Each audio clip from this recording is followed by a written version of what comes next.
In a recent conversation with Variety magazine, Robert Duvall, widely regarded as an emblem of authentic acting in The Godfather and Apocalypse, now shook Hollywood to its core when he openly called out the individuals he said he would never be able to forgive. Duvall no longer maintains the silence he kept for decades. He calmly recounted the years marked by betrayal, the professional wounds he had never once spoken about. There were people who tried every possible way to seize his assets. There were stars who openly attacked him on live television, causing his reputation to falter. And worst of all, the person he once referred to as his first teacher was the very one who initiated the call to isolate him from Hollywood. So, in the end, which names did Robert Duvall bring into the light? And among them, who was the one who left him with the deepest and most lasting scar? One Marlon Brando when devotion turns into a bitter obsession. In the summer of 1971, the scorching heat of New York blanketed every street. Inside the Paramount soundstage, the crew of The Godfather was in the most intense period of filming. Francis Ford Coppola, then barely in his 30s, thin, and constantly sleep-deprived from relentless studio pressure, struggled to keep the production together amid the heavy atmosphere of dozens of anxious crew members. Only one man moved with a slow, deliberate pace, as if the entire world were expected to wait for him. Marlon Brando. By that time, he was already a legend hailed by Time magazine as the soul of American cinema, while Robert Duvall remained merely a supporting face, a stage actor still very new to Hollywood. From the very first day Brando appeared on set, the atmosphere shifted completely. He arrived nearly 2 hours late, cigarette in hand, dark sunglasses on, accompanied by 3 personal assistants. No one dared to remind him of anything. A lighting technician later told the New York Post, when he walked in, the whole crew went silent, as if the president had just shown up. At that moment, Duvall still worshipped Brando. He had watched On the Waterfront and A Streetcar Named Desire so many times he could recite them, believing Brando embodied the purest form of freedom in acting. But only a few weeks later, that admiration gradually transformed into irritation. Brando refused to learn his lines and never attended any group script readings. He demanded that cards be placed all over the set, even on James Caan's back, so he could glance at them during scenes. A crew member revealed to The New Yorker that he had to stand behind the camera for 6 straight hours just to hold a line board for Brando. We called it an acting class on extremely poor memory. He recalled what disappointed Duvall most was the way Brando used his own instability to dominate the entire set in emotionally heavy scenes. Brando deliberately changed lines, throwing off his co-actor's rhythm and forcing multiple retakes. He never warned anyone about what he planned to do, sometimes delivering lines completely different from the script. Coppola, who idolized Brando, continued to indulge him. To Duvall, what he witnessed no longer resembled creative genius, but rather chaos disguised as brilliance. By March 1972, The Godfather premiered and instantly became a cultural phenomenon. Brando was praised as the perfect godfather, while Duvall received modest compliments for being solid and dependable. Not long after, Variety revealed that Brando had been awarded an additional $50,000 from Paramount due to his media impact, while none of the other actors received anything. The leak originating from the studio's accounting department caused widespread unrest among the cast. A journalist from the Los Angeles Times wrote, "Duvall left the press conference early, his face cold as stone." A year later, Marlon Brando shocked the entire world on the night of March 27, 1973, at the Academy Awards in Los Angeles. When his name was announced as Best Actor, Brando did not appear. Instead, he sent a Native American woman named Sachen Little feathered to the stage to refuse the Oscar, protesting Hollywood's distortion of indigenous representation. The moment was broadcast live across the United States. Half the country praised him for speaking the truth. The other half called him reckless and arrogant. Duvall, watching the ceremony from his home in Los Angeles, saw it all. The next morning, headlines everywhere declared Brando turned the Oscars into a political stage. For Duvall, that was the final straw.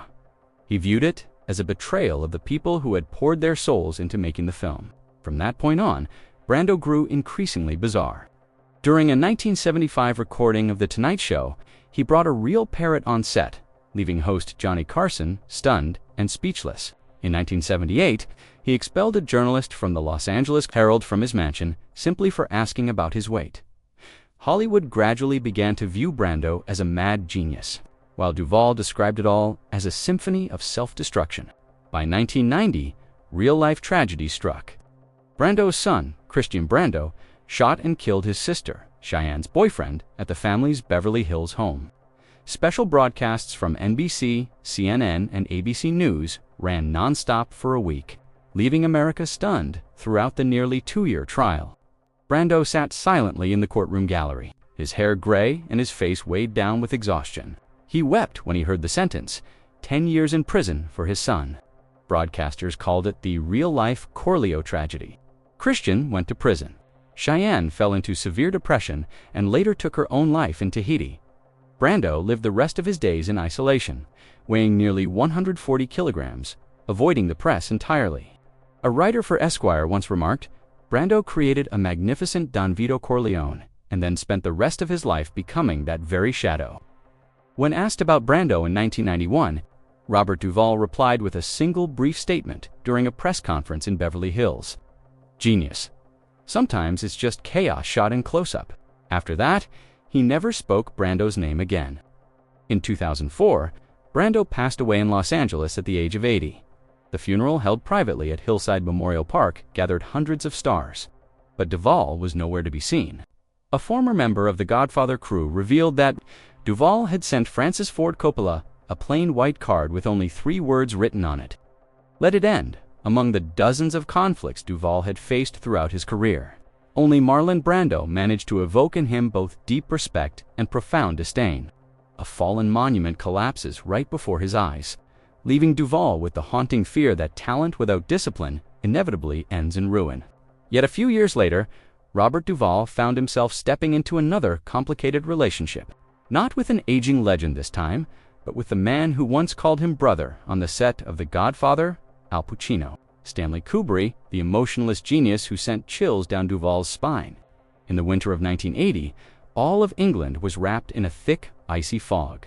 At the Odeon Leicester Square Theatre, The Shining had just premiered and immediately ignited a media storm. The Guardian hailed Stanley Kubrick as the man who turns nightmares into an art form, while Time magazine described him as the director who can manipulate the audience's fear with nothing more than a glance. Critics were enthralled, and theaters were packed to the brim. Yet more than 6,000 kilometers away, inside a small wooden house in Virginia, Robert Duvall was quietly watching the film's behind-the-scenes feature on BBC, and the longer he watched, the colder his spine felt. That program was The Making of the Shine, broadcast during BBC Panorama's primetime slot in December 1980.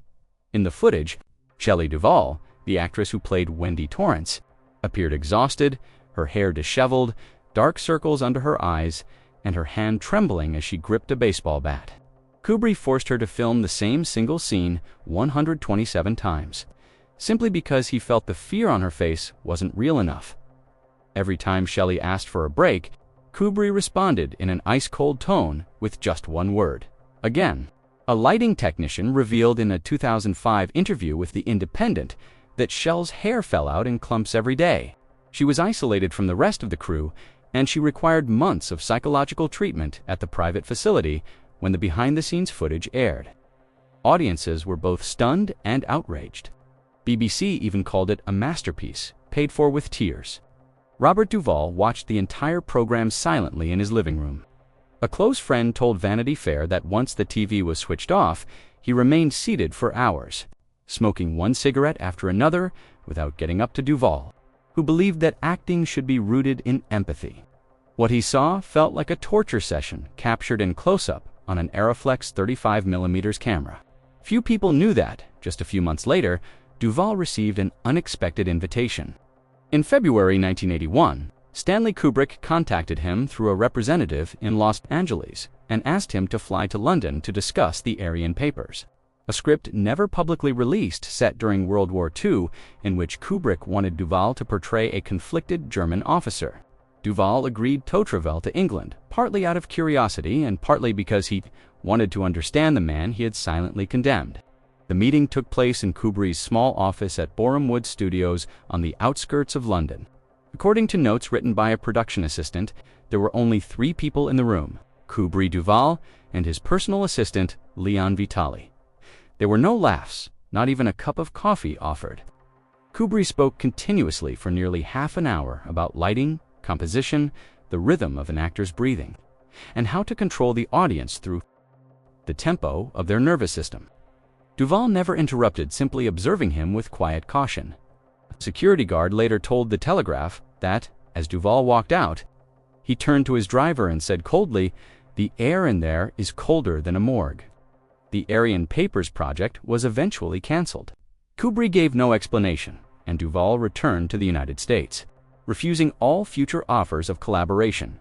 In a private letter he wrote to his close friend, director Horton Foote, preserved at the UCLA Film Archive, he wrote, "I cannot work with someone who treats emotion as a tool. That kind of art makes audiences cry, but it leaves the actor empty and stripped bare." 3 decades passed and the story seemed buried for good. But in 2010, during the Hollywood Reporter Roundtable featuring major names like Ryan Gosling, Colin, FTH, Jeff Bridges, Robert Duvall, suddenly brought it up again. When asked who the most difficult director to work with, he answered without hesitation, "Stanley Kubrick is the enemy of actors." His response froze the entire room.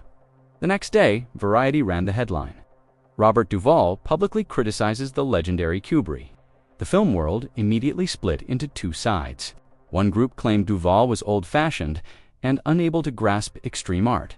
The other defended him, especially as behind-the-scenes footage from The Shining began circulating widely again on YouTube, revealing to younger audiences exactly what Shelley Duvall had endured. From that moment on, the phrase emotionless genius, which Duvall used to describe Kubrick, became a symbol of the eternal debate between art and humanity in Hollywood. In 2012, The Atlantic published an article titled, "Robert Duvall was right about Kubrick," asserting Kubrick may have crafted monumental fear, but he never learned how to make his actors feel safe. Robert Duvall never retracted his statement. In a 2015 interview with Esquire, he simply said quietly, "Kubrick was a genius, but a genius without a heart." His voice was deep, firm, and final. The irony, however, is that the man Duvall once regarded as a mentor, Francis Ford Coppola, gradually evolved into a frightening mirror image of Kubrick, ambitious, grand, yet emotionally distant. For Duvall, it marked the second heartbreaking disillusionment of his career. From admiring Brando to drifting apart from Pacino to recoiling at Kubrick's methods. Duvall believed he had become immune to disappointment.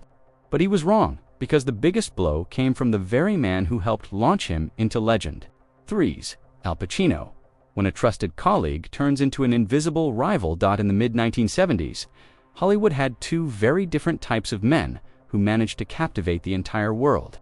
One was quiet, discreet, and preferred to observe everything in silence, like a monk that was Robert Duvall.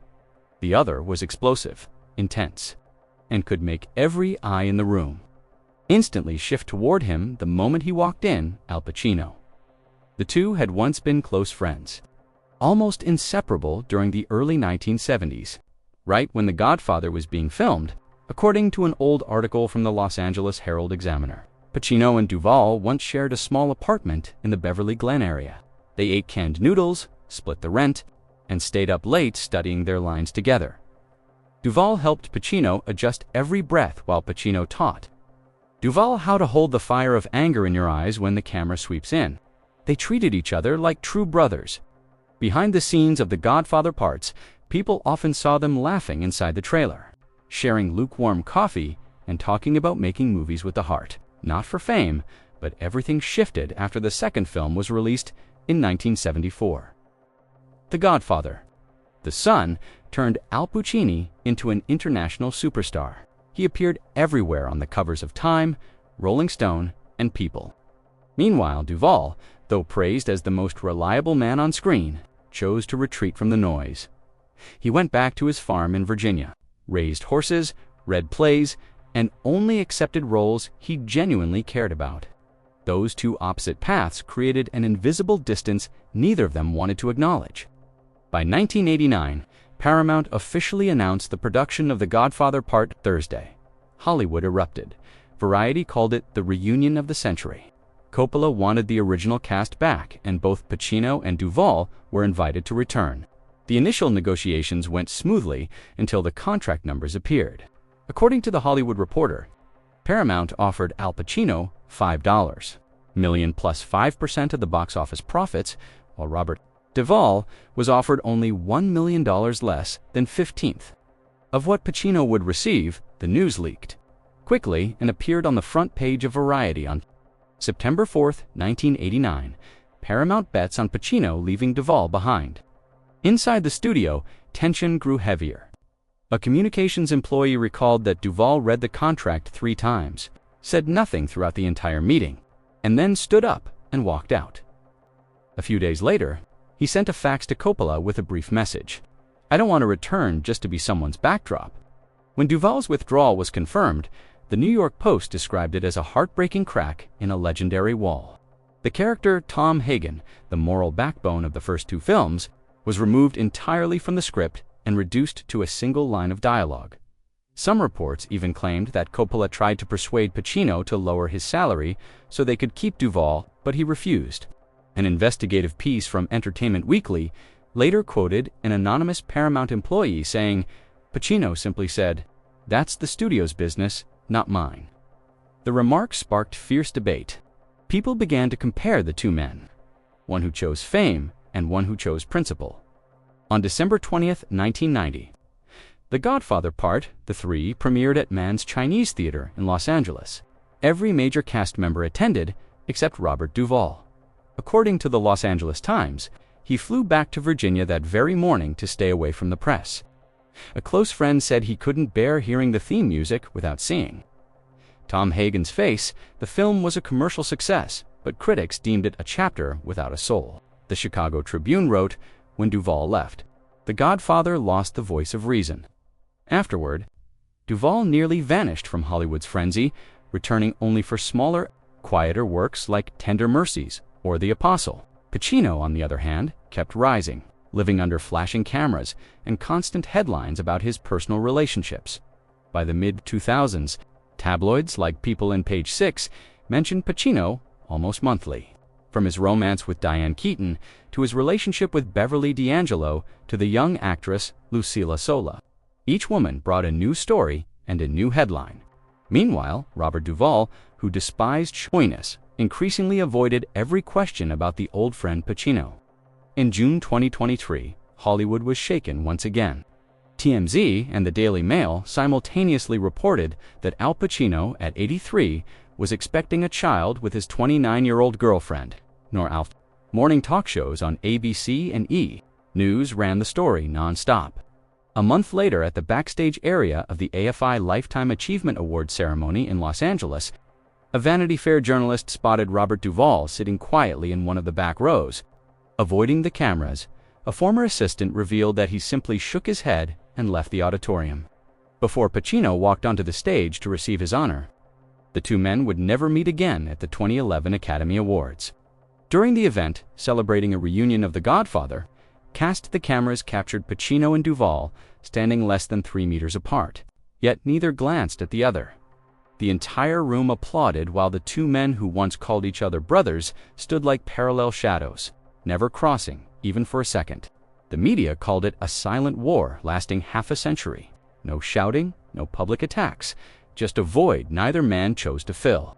One chose fame, the other chose principle. Both became successful, but they would never again share the same frame. However, if the conflict with Pacino still carried a sense of quiet dignity. The next confrontation awaiting Duvall was entirely different. It did not unfold on a film set, but in a small room in London where he would face a man the entire world hailed as a genius. 4. Francis Ford Coppola, the mentor who became a stranger.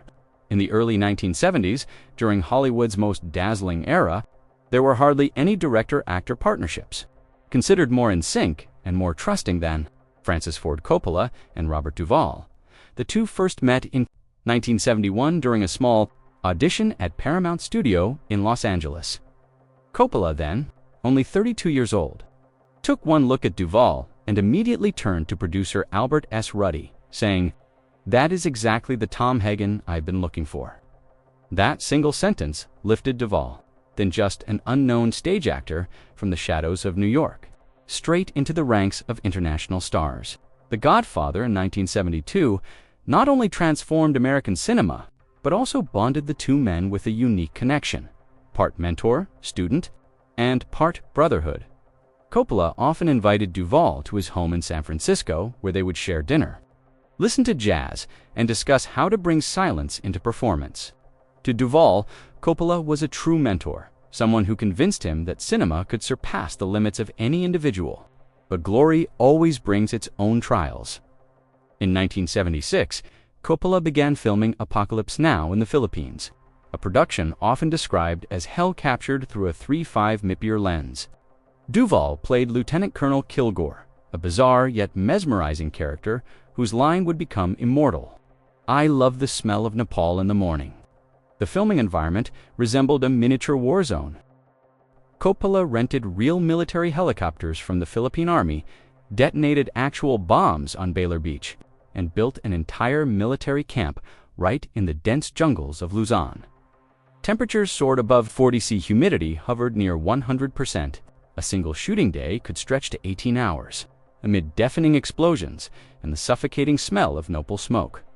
According to the documentary, Hearts of Darkness, a filmmaker's apocalypse, written by Lanner Coppola, there were days when Duvall collapsed on set from dehydration and exhaustion.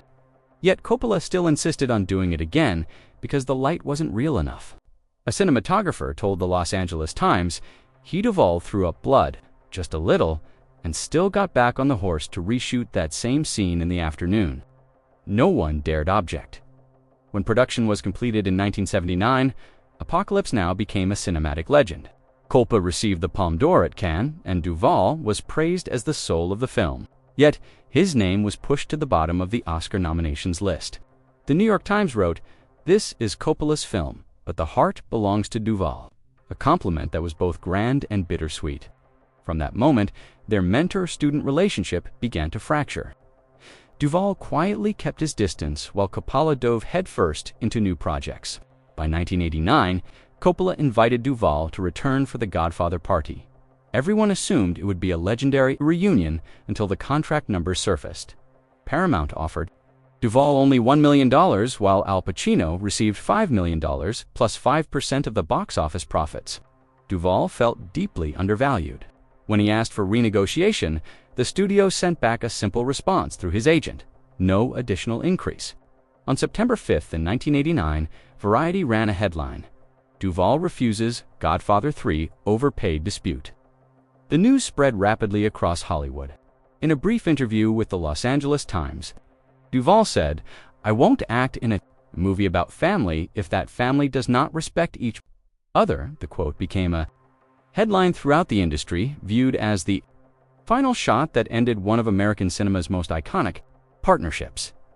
Coppola tried repeatedly to mend the relationship. He wrote handwritten letters, made phone calls, even asked Mario Puzo, the author of The Godfather, to mediate. But Duvall did not respond.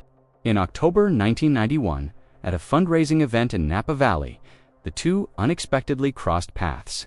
Reporters from People magazine described the moment Duvall turned away without saying a word, while Coppola stood frozen in the crowd a year later. After Coppola fell into bankruptcy due to the financial disaster of Bram Stoker's Dracula losing more than $30 million, Esquire asked Duvall whether he felt sorry for his former mentor. He answered curtly, "Arrogance doesn't buy loyalty." From that point on, they never spoke again. In 2011, when Coppola received the Lifetime Achievement Award at the Oscars, as he walked onto the stage to thunderous applause, the seat reserved for Duvall in the middle row remained completely empty. E.T. Tonight broadcast the image with a caption: "Two legends now, two worlds no longer speaking the same language, their relationship ended in silence. No apology, no handshake." Duvall lost the mentor he once considered the North Star of his craft. Coppola, in turn, lost the one actor who had ever looked him in the eye and dared to say enough. After that fracture, Duvall believed he had grown resistant to disappointment. But fate has its own cruel sense of humor, because only a few years later, he would again be confronted by an old friend, the one he once shared a tiny New York apartment with, the one he ate canned noodles with, the one who dreamed alongside him of a life devoted to art. 1968, Paramount's True Grit production set up its entire base right in the middle of the small town of Ridgway, Colorado, a remote spot wedged between the snowy San Juan Mountains and the sun-cracked Cypress Desert. Within just a few days, the entire town transformed into a massive movie set. Horse-drawn wagons rattled along the roads. Dust swirled through the air. Fake gunshots echoed from every corner, and the sunburned fields created a vivid western landscape that looked as if it had stepped straight out of legend. At the center of all this organized chaos stood veteran director Henry Hathaway, a man so notoriously strict that a single lift of his eyebrow could silence the entire crew. Beside him was John Wayne, the American icon just past 60, weighing nearly 100 kilos, walking with a limp, yet radiating an unmistakable aura of authority. Meanwhile, Robert Duvall, then 37, was only beginning to gain a bit of recognition after The Detective, 1968. He had been cast as Lucky Ned Pepper, a cold-eyed outlaw of the American West. Duvall had always admired Wayne, even seeing him as a childhood hero. But only a few weeks into filming, the myth of the Western hero he had carried for so long began to crumble right before his eyes. According to True Grit diaries by assistant director Hal Needham, on the morning of August 18, 1968, Hathaway ordered a reshoot of the gunfight between Wayne and Duvall in the U Valley. The temperature had climbed past 42 C, with dust covering the entire valley. Hathaway wanted Duvall to stand stiff, expressionless, and fire his gun with the eyes of a man who had already died. But Duvall pushed back, arguing that Ned Pepper was a beaten, haunted criminal who should appear shaken and terrified. The two debated for nearly 30 minutes. Amid the drone of set fans and the buzz of flies under the scorching sun, John Wayne, who always believed that the director's word was the law of God, grew impatient with the delays. A crew member told the Los Angeles Herald that Wayne marched forward, pointed directly at Duvall, and shouted so loudly that parts of it were picked up by the microphone. No one knows exactly what he said, but moments later, Duvall slammed his cowboy hat onto the ground while Wayne raised his hand as if he were about to charge at him. The entire crew froze. Hathaway was forced to yell, cut mid-scene, and suspend filming for 2 days to calm everyone down. Soon after, word leaked to the outside world. The December 1969 issue of Life magazine published a full 4-page photo feature titled Robert Duvall, the man who would not bow to America's icon. The article quoted an anonymous reporter who claimed that Wayne had pressured Paramount, demanding that the studio keep Duvall out of any future Western projects. That rumor was later partly confirmed in the memoir of producer Hal Wallace, who revealed that Duvall had been frozen out of the studio system for 3 years. Even so, when True Grit premiered in early 1969, audiences poured into theaters. The film earned more than $30 million, a massive figure for that era. John Wayne received the first Best Actor Oscar of his career, while Duvall wasn't mentioned in any category. Ironically, the dusty battle scene, the very one that had sparked 2 days of heated debate, was praised by the New York Times as the most authentic moment in the entire film. The tension between Wayne and Duvall continued to simmer for years. At the 1970 Oscar afterparty, Wayne practically ignored Duvall, even though they sat at the same table. A Variety journalist described the atmosphere that night as tight as a violin string, with Wayne enthusiastically recounting a hunting trip in Mexico without glancing once at his former Kodash star. By 1971, a scandal erupted. Playboy published a shocking interview in which John Wayne declared his belief in the superiority of the white race and criticized anti-war movements. Hollywood was stunned. The wave of backlash spread instantly. Among the few artists brave enough to speak out publicly was Robert Duvall. In his interview with the Boston Globe, he said, "A true icon is someone who listens to the times, not someone who appoints himself the right to define them." The statement startled many. Conservative circles turned against Duvall, while younger artists began to see him as a symbol of a new generation, those willing to break free from outdated molds. On June 11, 1979, when John Wayne passed away, a state-level funeral was held in California and broadcast live on NBC and ABC. Hundreds of stars attended, from Clint Eastwood to James Stewart. Only Robert Duvall was absent. Cameras swept across the VIP row where a placard marked Mr. Duvall remained completely empty. His representative told the Los Angeles Times simply he didn't want to appear as a guest star in a script that had already been written. A week later, Variety ran the bold headline, "Robert Duvall, the only man who didn't bow at America's funeral." That line became the unofficial description of his image: cold, honest, and never performing a role he did not believe in. Decades later, when critics revisited the events, they concluded that the Colorado confrontation was far more than just a clash between two strong personalities. It marked a turning point in Hollywood. The shift from the era of perfect heroes like John Wayne to an age of rough, unpolished truth, with Robert Duvall representing a generation of artists who dared to challenge power in defense of their craft. That conflict taught Duvall the true price of being honest with himself, but he had no idea that only a few years later, the person who would anger him even more would not be a movie star, but the man standing behind the camera. 6. Dustin Hoffman. A longtime friendship turned into a professional rift. Before they became two towering figures of Hollywood, Robert Duvall and Dustin Hoffman were simply two broke young actors sharing a shabby attic room on East 58th Street in New York. In 1959, their place was barely more than 15 square meters, with damp, mold-streaked walls and wooden floors that creaked loudly with every step, and winters so bitterly cold that they had to burn candles just to keep themselves warm. They studied together at the neighborhood playhouse, drank cheap coffee at Horn and Hardart, and went to unpaid auditions just for the chance to say a few lines loudly in front of someone. Back then, Duvall and Hoffman treated one another almost like brothers. They stayed up late reading Tennessee Williams scripts, rehearsing lines beneath a desk lamp with only half a bulb still working, sharing every cigarette down to the last one. Both of them dreamed that someday their names would shine on the glowing mares of Broadway. But Hollywood has always been a place where every dream comes with a price.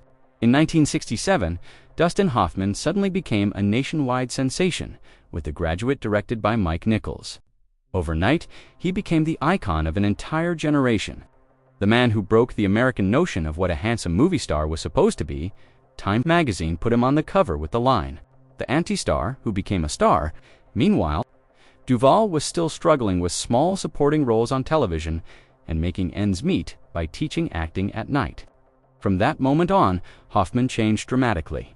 He lived completely as his characters, eating, sleeping, and thinking exactly the way his roles required and approached the industry defined as absolute method acting. Duvall, who valued discipline above all, began to feel irritated. To him, acting was a craft of intellect, not a form of self-punishment. While Duvall maintained a clear boundary between himself and the roles he played, Hoffman gradually erased that line. That simmering conflict lasted for years before finally erupting in the late 1976 during the filming of Marathon Man with the legendary Laurence Olivier. Hoffman deprived himself of sleep for 3 nights straight, just to have an authentically exhausted face for a torture scene. Olivier, unimpressed, sarcastically remarked, "Try acting, dear boy. It's much easier." The story appeared on the front page of the New York Times on November 14, 1976, becoming a symbol of the extremism of the new generation of actors. 3 years later, in 1979, Kramer vs. Kramer won the Oscar. But it also marked the official end of Hoffman and Duvall's friendship. During a heated confrontation scene, Hoffman suddenly slapped Meal Street for real without warning. The blow was so hard that Streep burst into tears and ran off the set. Director Robert Benton had to halt filming for nearly an hour to calm everyone down. The Los Angeles Herald-Examiner ran a headline questioning method acting or violence disguised as art to Hollywood. His behavior was praised as absolute dedication to the role, but to Duvall, it was nothing more than emotional exploitation. He confided to his close friend Bill Murray that he didn't recognize Dustin anymore. In the early 1980s, the two men still occasionally crossed paths at awards ceremonies, but the way they looked at each other had utterly changed by 1989 at an Oscar after-party at the Beverly Hilton Vanity Fair captured the moment Duvall stood up and walked away from the table. The instant Hoffman walked in without saying a single word. The magazine described the moment with the phrase, "the silence between two titans." A 20-year friendship ended without either of them needing to speak. Time moved on, and Hoffman remained an A-list star. but his reputation slowly dulled.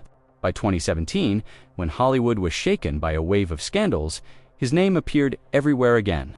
Several women stepped forward to recount stories from the past, prompting the media to dig feverishly into his history.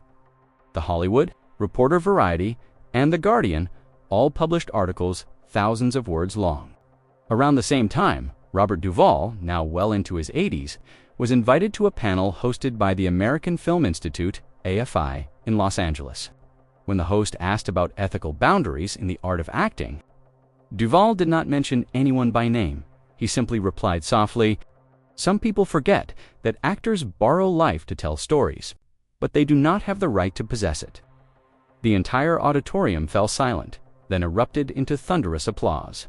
The next day, Entertainment Weekly called it the harshest statement Hollywood has ever heard, without needing to name names. From that moment forward, Duvall and Hoffman were never again seen together in the same frame. From two young men who once ate canned noodles under a freezing attic roof in New York, they became two opposing poles of the acting world, one choosing discipline, the other choosing extremity. Their friendship disappeared like cigarette smoke drifting across a Broadway stage long ago, leaving behind a bitter lesson for the entire Hollywood industry. Sometimes, when artists strive too hard to grasp the truth, they lose themselves before they even realize it. Yet, if Hoffman had once drained Duvall with his extremism, the next person he would face would ignite his anger through sheer arrogance, a legendary figure worshipped across America as the embodiment of masculine power. Yet in Duvall's eyes, he was merely a man living inside an illusion of authority. 7. Henry Hathaway, the man who taught Duvall what a dictatorial director truly was. In 1968, Hollywood was entering a period of dramatic transition. A new generation of filmmakers like Mike Nichols, Dennis Hopper, and Arthur Penn was rising with bold, liberal ideas, while the veterans still clung tightly to the classical formula in which a tight script and a director ruling as the ultimate king defined the production. And right in the middle of these two colliding worlds, Paramount launched True Grit, a project that carried the distinct breath of an earlier era. The man in charge was Henry Hathaway, 70 years old, a director who had made more than 60 films, including Niagara with Marilyn Monroe and How the West was one within the industry. He was regarded as a filmmaker, both feared and respected. Production began in July 1968 in the San Juan Mountains of Colorado, a place where the air was thin and the weather swung wildly between freezing cold at dawn and scorching heat by noon. Paramount transformed the entire town of Ridgeway into the American West of the 1880s, building an entire replica village at a cost of more than $1.5 million United States dollars, an enormous figure for the time.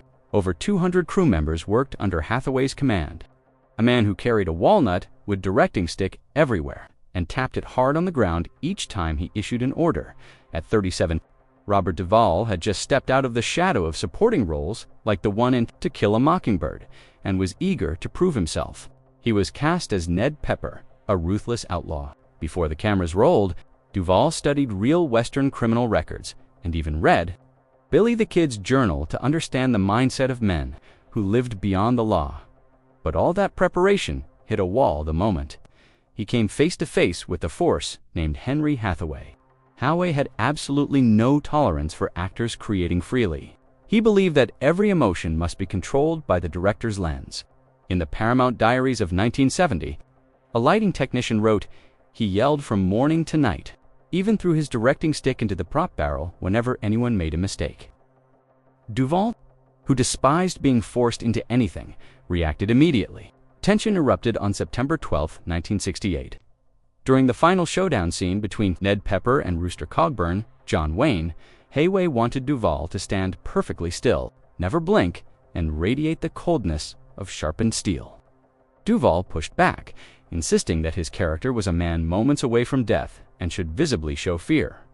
The argument reached its peak when Hathaway slammed his director's chair to the ground, sending a piece of wood flying into an Aeroflex 35 major camera and cracking the lens. The entire shoot had to stop for nearly 3 hours. John Wayne stepped in to try to ease the tension, but Hathaway refused to give an inch. According to reporter James Bacon of the Los Angeles Herald, Duvall was practically ostracized from that day on. No one spoke to him during breaks, and his meals were separated from the rest. Halway even cut several of Duvall's lines in the final 2 scenes without warning. One crew member recalled hearing Halway state loudly in front of others, "I'm going to teach that kid what it means to respect authority." After grueling months, True Grit was finally completed. When the film premiered in June 1969, John Wayne won the Oscar for Best Actor. While Duvall was shut out of every nomination, Variety wrote an exceptional performance buried beneath much larger shadows. From that point, several Paramount directors began describing Duvall as difficult to work with, a coded way of placing him on an unofficial blacklist. Through the 1970s, as Hollywood shifted into a new era, the story of Duvall versus Hathaway continued to appear in film magazines as a prime example of the clash between 2 generations of directors. In a 1982 interview with Esquire director Peter Bogdanovich, revealed Paramount once refused to sign Duvall for a project simply because Hathaway didn't want his name anywhere near it. In 1985, Henry Hathaway passed away in Los Angeles. Variety published an obituary with the line, "The last genius of classical Hollywood dies in solitude." At that moment, Duvall was filming The Apostle in Texas, when reporters asked if he would attend the funeral.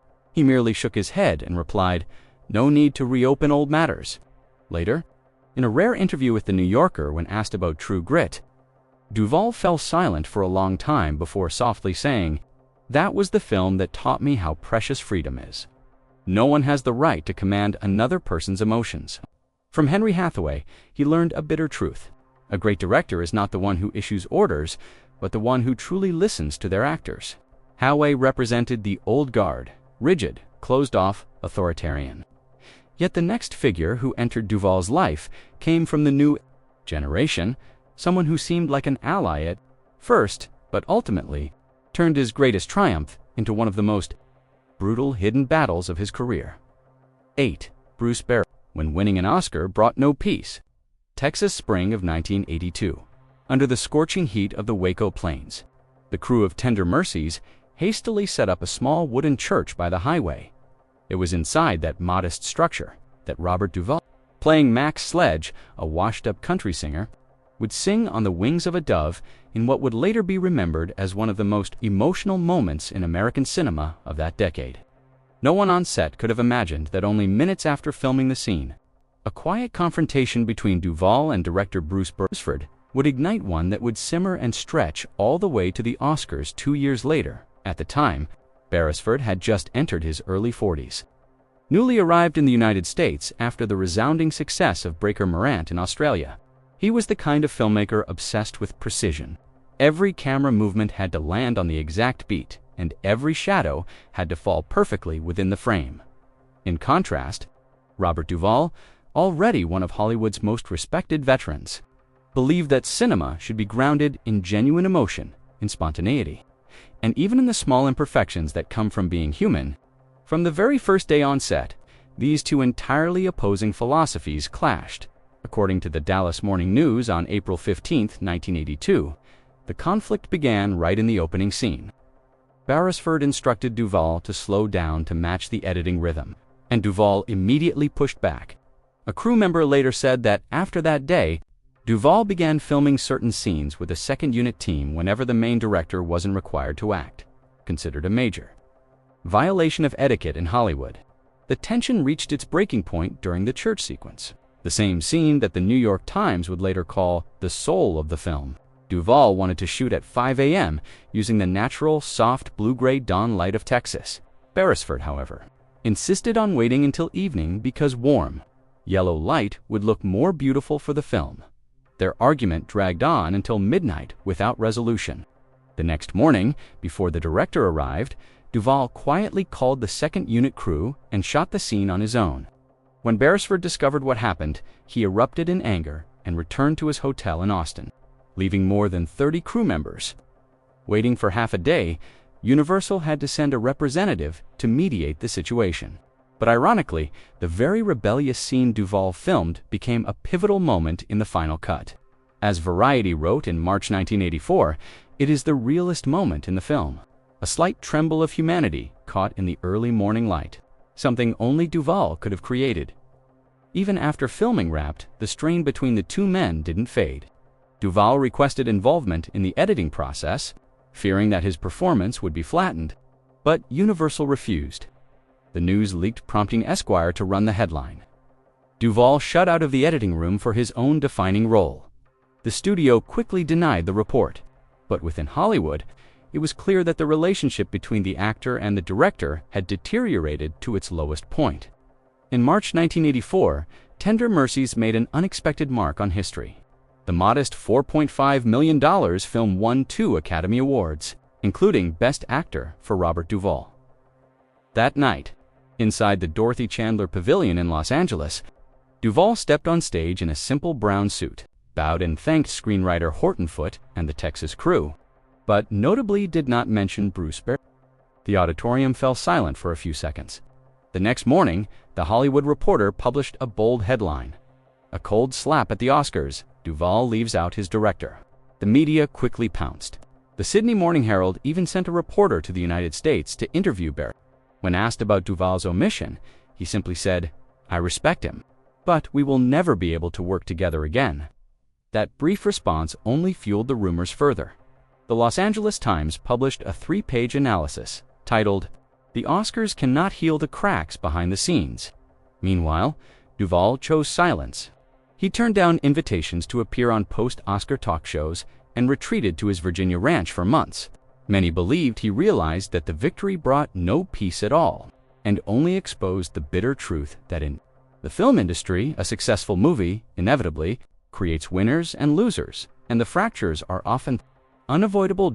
Years later, inside the actor's studio, when asked about Tender Mercies, Duvall said only one sentence: "Sometimes you have to choose loyalty to the character or to someone else. I chose the character." That remark closed a chapter in his career and began a new one, where Duvall started writing, directing, and producing on his own, as he did with The Apostle in 1997, to prove that he no longer needed anyone else to control his emotions. And so, after more than half a century walking beneath the dazzling glow of Hollywood's spotlight, Robert Duvall has remained exactly who he has always been: unwaveringly honest, strong in spirit, unshakably firm, and utterly unwilling to bow to any kind of manufactured illusion. The conflicts and wounds, he recalls, are not merely behind-the-scenes anecdotes from a few films, but vivid reflections of the darker side of an industry long painted as flawless, because behind every golden Oscar statue, behind every radiant smile on the red carpet, there are always silent battles fought between ambition, loyalty, and the real truth of a person's character. And what about you? In your opinion, among all the names mentioned, who do you believe left the deepest wound on Robert Duvall? Share your thoughts in the comments below so we can discuss it together. And don't forget to subscribe to the channel, turn on notifications, and share the video so you won't miss any of the startling stories hidden behind Hollywood's glittering facade.